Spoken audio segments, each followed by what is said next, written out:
இன்றைக்கி நான் வந்து கள்ளக்கிணறு அப்படிங்கிற ஊரில் இருக்கிற இரட்டை சாய்பாபா கோயிலுக்கு தாங்க வந்திருக்கேன். பல்லடத்துக்கு ஒரு 4-5 கிலோமீட்டருக்கு முன்னாடியே தாராபுரம் ரோட்டில் இந்த கோயில் இருக்குங்க. ரொம்ப சக்தி வாய்ந்த ஒரு கோயில் அப்படின்னு சொல்லி கேள்விப்பட்டு தான் நானும் வந்தேன். இது பார்த்தீங்க அப்படின்னா உங்களுக்கு ஜோதிடர் குரு ஜி சுவாமிராஜ் அவர்கள் தான் வந்து இந்த கோயிலை நிர்வகிச்சுக்கிட்டு இருக்காரு.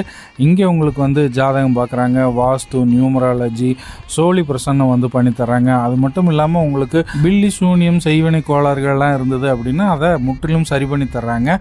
அதுபோக உங்களுக்கு வந்து உடல் வசியம், ஜன வசியம், தொழில் வசியம், ஆயுள் வசியம், பூமி வசியம் அப்படின்னு சொல்லிட்டு இந்த மாதிரியான எல்லா நல்ல விஷயங்களும் இங்கே உங்களுக்கு சிறப்பான முறையில் பண்ணி கொடுக்குறாங்க. எனக்கு பார்த்தீங்க அப்படின்னா கண் திருஷ்டி பிரச்சனைகள் இருக்குன்னு சொல்லி 2-3 பேர் சொன்னாங்க. அதுக்கு என்ன நிவர்த்தி அப்படின்னு கேட்குறக்காக தான் வந்தேன். அப்போது இங்கே சுவாமிஜி பார்த்தீங்கன்னா இந்த பந்தலக்கட்டை வீட்டில் கொண்டு போய் வைங்க, உங்களுக்கு வந்து கண் திருஷ்டியால் வரக்கூடிய தொல்லைகள் இருக்காது அப்படின்னாங்க. ஸோ அதை நானும் வாங்கிட்டு வந்தேங்க. ஒரு பாசிட்டிவ் வைப்ரேஷன் வீட்டில் இருக்கிறத என்னாலையும் ஃபீல் பண்ண முடிஞ்சுது. இதை பற்றின மேலும் தகவல்களுக்கு ஸ்க்ரீனில் நம்பர் இருக்குங்க, கால் பண்ணி பேசுங்க.